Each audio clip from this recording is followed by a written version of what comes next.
Irmãos, graças a Deus, estamos a estudar mais uma lição.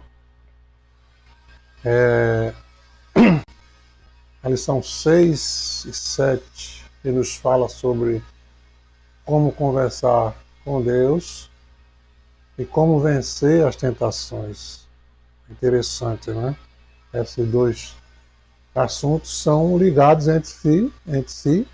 Tem um ponto de convergência que é muito interessante essa parte e deve ser observado.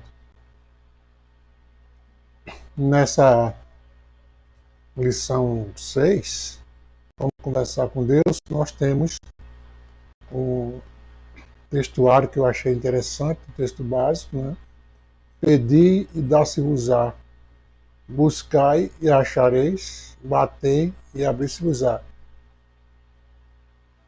Aqui, se você tomar por base a lição como conversar com Deus, eu encontro aqui 3 pontos principais: pedir, buscar e bater.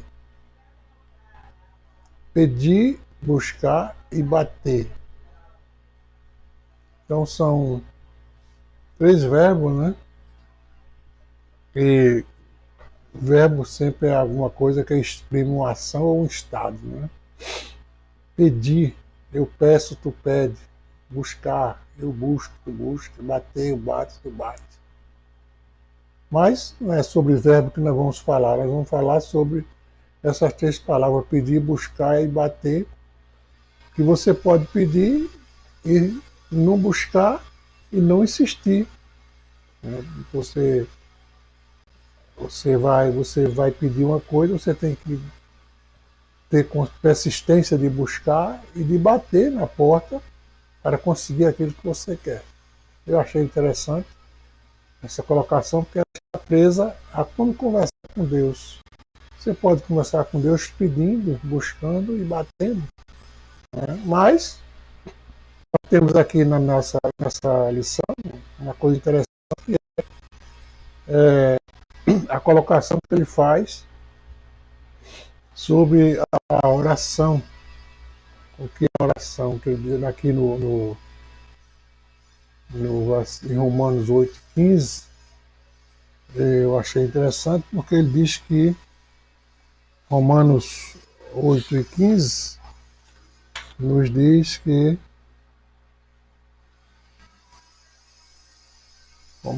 Mateus 7,7, que é buscar e pedir e dar-se-vos-á, e Romanos 8,15 diz que o que entendemos por oração. Se você ler esse versículo, você vai entender que ele diz o seguinte, Romanos 8,15, não estava aberto, mas está fácil. Porque não recebeste o espírito de escravidão, para outra vez estades em temor,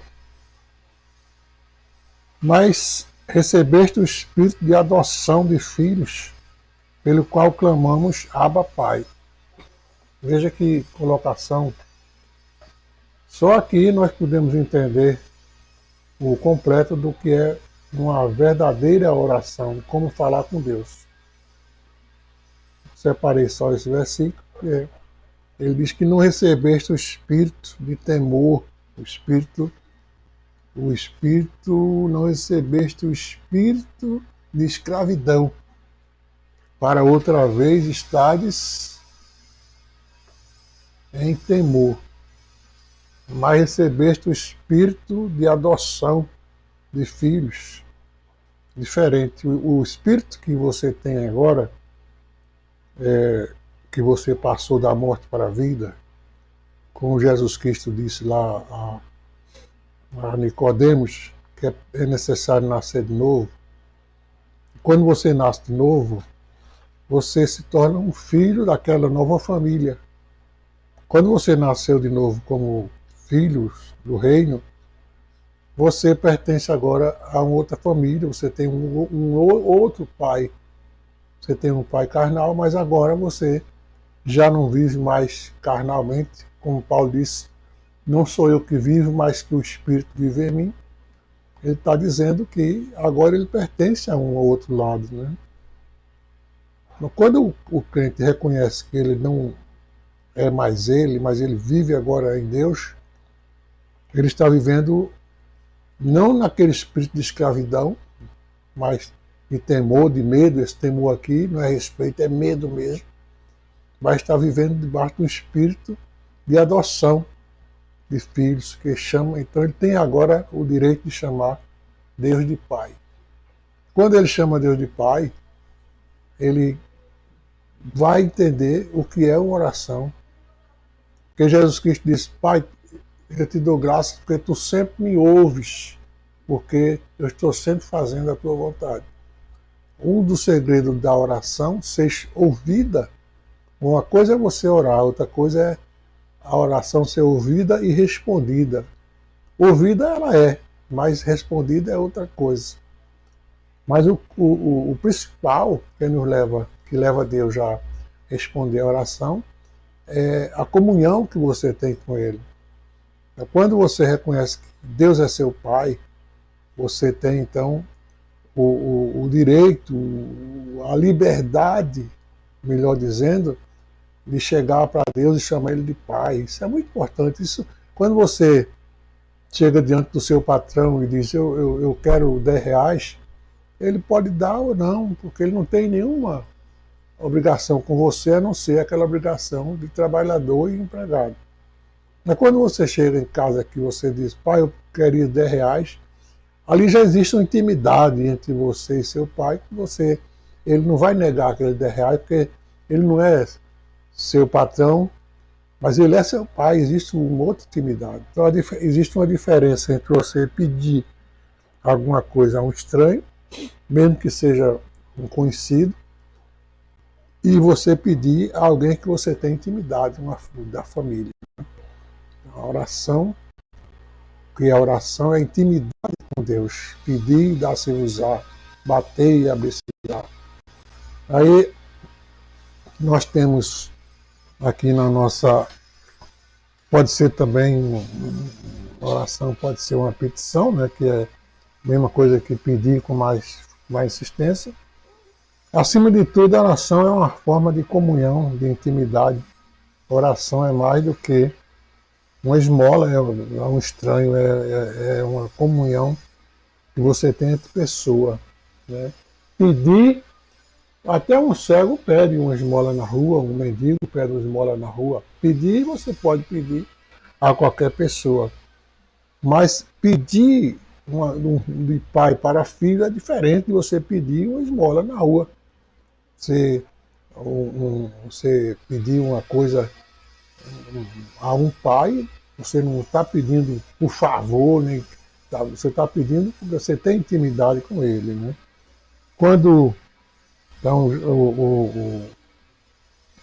Jesus ele nos explicou através do livro de Mateus, no capítulo 6, ele nos ensina o seguinte, que a respeito dessa oração, ele diz, Mateus 6:6, ele diz: quando orares, entra no teu aposento, fecha a porta, ora a teu pai, que vê o que está oculto, e teu pai, que vê o que está oculto, te recompensará. Então não precisa alvoroço para orar, gritar na rua, pegar o microfone, ir para a rádio. Não é isso. O microfone, a oração que chega diante de Deus para ser respondida é essa oração que eles aqui. Quando você for orar, entra no teu quarto.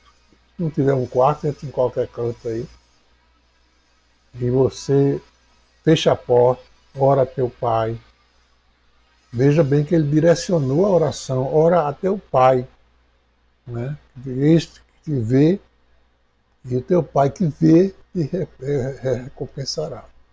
Esse é o processo da oração, é como você deve orar. A oração não é chegar de repente e Senhor, tá. Não é assim, tem um respeito, uma organização. No versículo 9 do capítulo 6 de Mateus, ele ainda diz: quando vos orardes, dizer assim: Pai nosso que está no céu. Veja que quando Jesus foi ensinar os discípulos a orar, ele disse: ora assim, ó, Pai nosso que está no céu. Então, tem uma colocação importante: orar a quem? Ao Pai, e quem está no céu não é qualquer Pai. Pai nosso que estás no céu. Interessante para quem quer aprender a orar, saber a quem está orando. Lucas diz que orar e não desfalecer, orar com insistência, para que você não... Aquela mulher, ela foi diante do juiz e ela orou, pediu, até ele... Se eu vou dar essa mulher, não porque ela merece, não é pela insistência. Então a insistência também é válida. Peça a Deus, ore sem cessar, para que ele responda. Também nós temos um exemplo de pessoas que oravam. A igreja primitiva foi criada debaixo da oração. Quando lá nos capítulos 1 de Atos, nós vemos que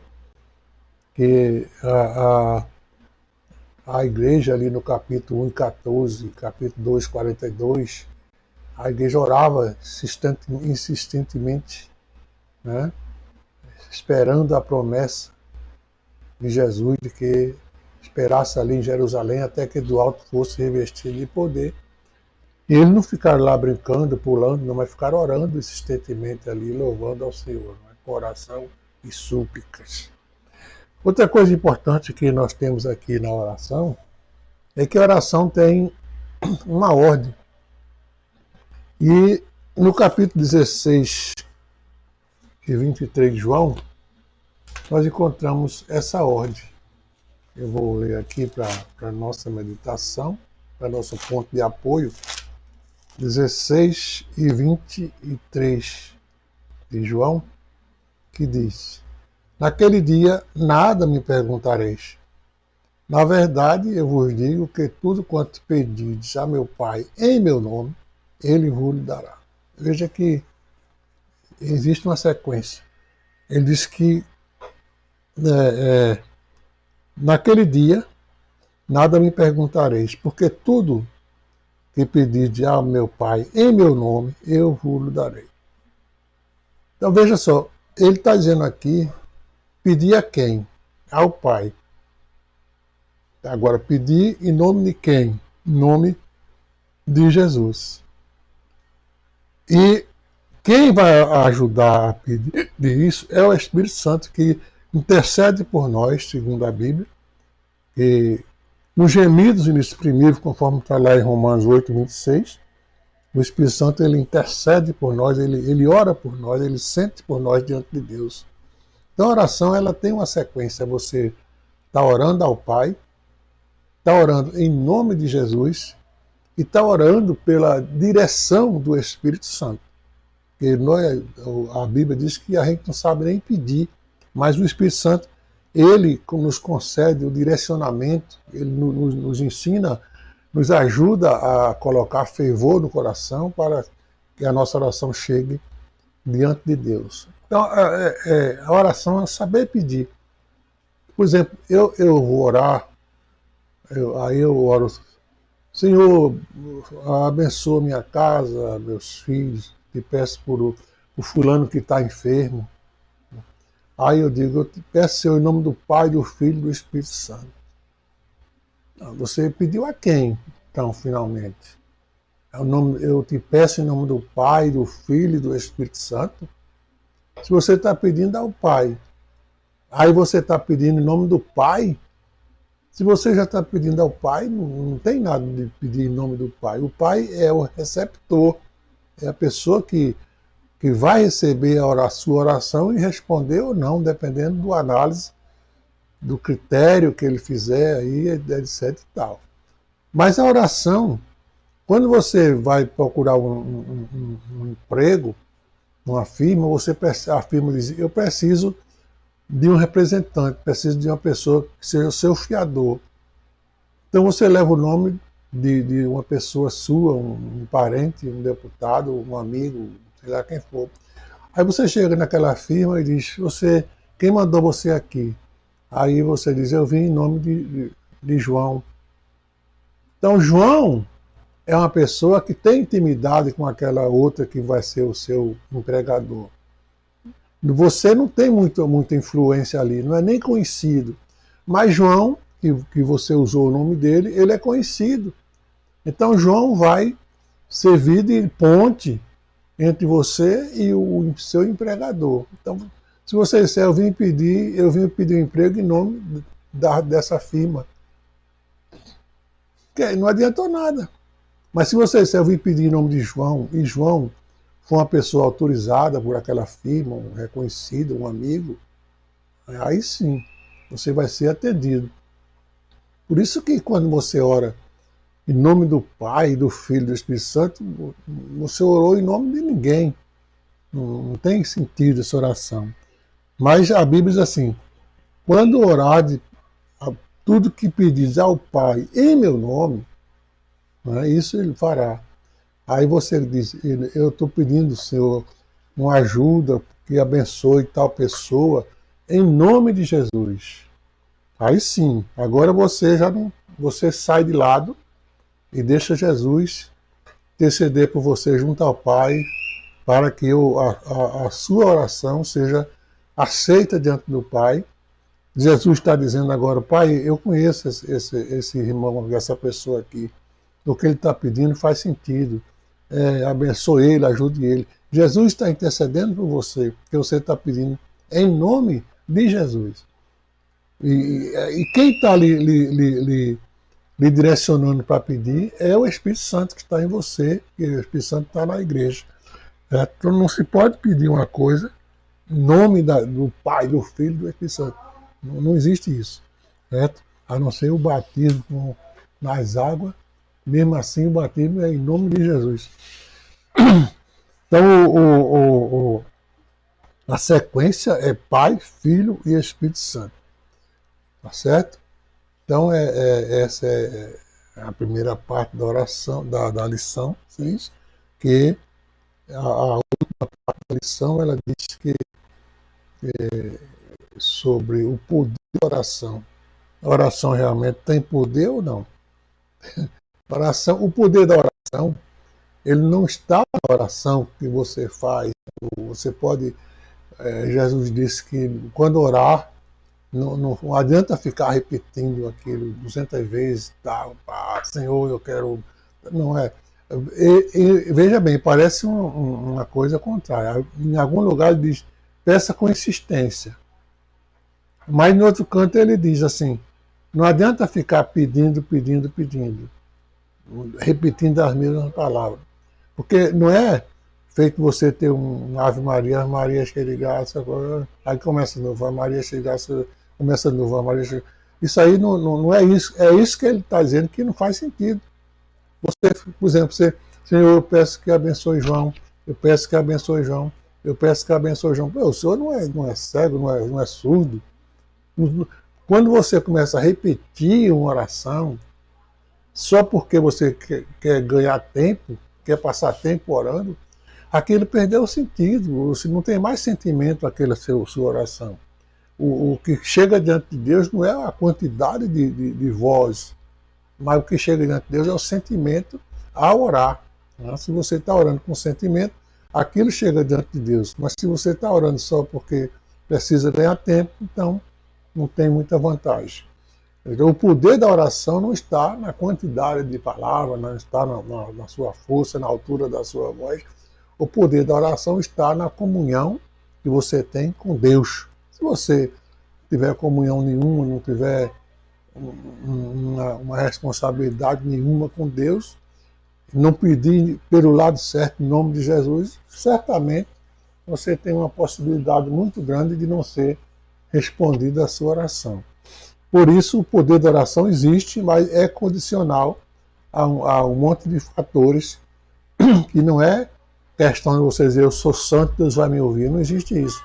Ninguém é santo diante de Deus ao ponto de obrigar Deus a responder a sua oração. Mas a oração tem poder sim, porque ele está dizendo orai e será atendido. A oração ela tem seu poder. E um dos poderes dos grandes poderes da oração é ajudar na tentação, que é a lição 7, que é a lição como vencer as tentações, ela está diretamente ligada à oração, porque Mateus 26:41 diz: vigiai e orai para que não entre em tentação. Então, a lição 6 fala de oração e a 7 diz que continua dizendo: vigiai e orai. Orar para que não entre em tentação.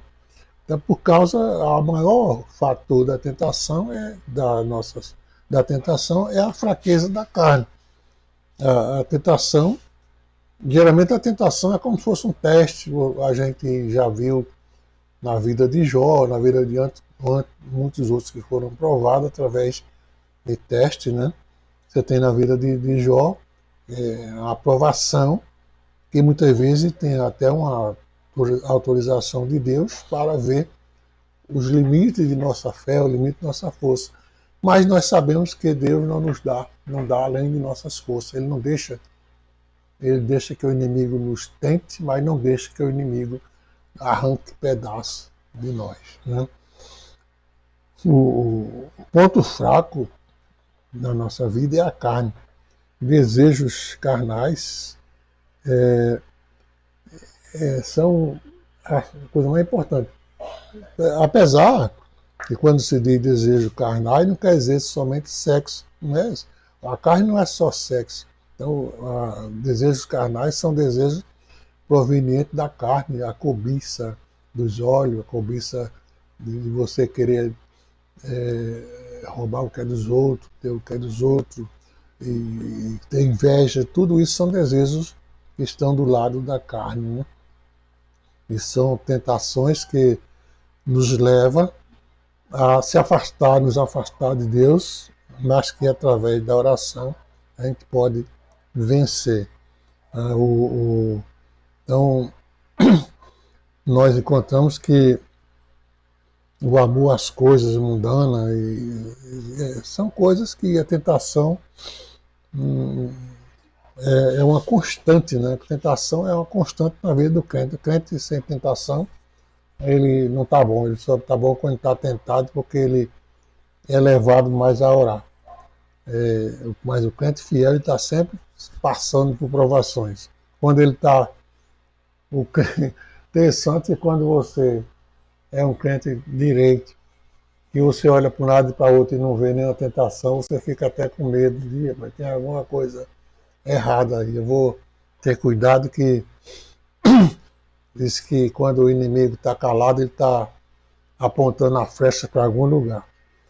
Então não devemos nos descuidar das tentações, tá? Porque o inimigo, a tentação, ela faz parte do nosso crescimento espiritual. Quando você é tentado, é como se você passasse mais uma prova, né? Você passa de ano a cada tentação que você sofre e vence em nome de Jesus. Então, quando você vence na carne, você se aproxima mais de Deus, até porque Deus nunca se afastou da gente, né? Ele está sempre ali nas provações, nas tentações. Ele só se afasta se você realmente quiser que ele se afaste, expulsar ele da sua vida, aí ele pode fazer muita coisa, né? Ele lhe deixa porque você tem esse direito de não querer comunhão com Deus. Mas enquanto você estiver com Deus, Deus não se arredará ao seu lado. E enquanto você estiver com Deus, orando, jejuando, buscando, entendendo, você terá sempre vitória nas suas tentações. Eu quero concluir citando duas partes aqui importantes. A primeira é que nós não podemos orar sem saber a quem estamos orando. Você pode dobrar o joelho e começar a orar sem ter uma noção para quem está, a quem eu estou orando. Para isso é preciso entendimento, conhecimento da palavra, para saber a quem estamos direcionando a nossa oração. Quando você tem esse conhecimento de que você está pedindo ao Pai e tem um conhecimento de quem é o Pai e como você pode chegar ao Pai, através da sua oração, se você pode falar com ele ou não, se você tem essa intimidade ou não, quando você chega a esse conhecimento, então você realmente pode dobrar seu joelho e orar, com certeza de que ele vai responder. E quando você tem certeza de que ele vai responder, você tem certeza de que você pode entrar numa tentação, mas que você tem certeza de que vai sair dela porque você está ao lado do Pai, o Todo-Poderoso. Uma coisa é você ser tentado e outra coisa é você buscar a tentação.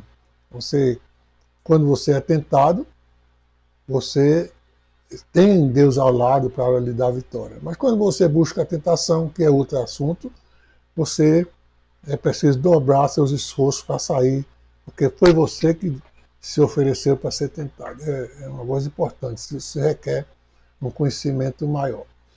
Então, meus queridos, Deus abençoe, que aproveite bem essa lição, que ela tenha a sua profundidade.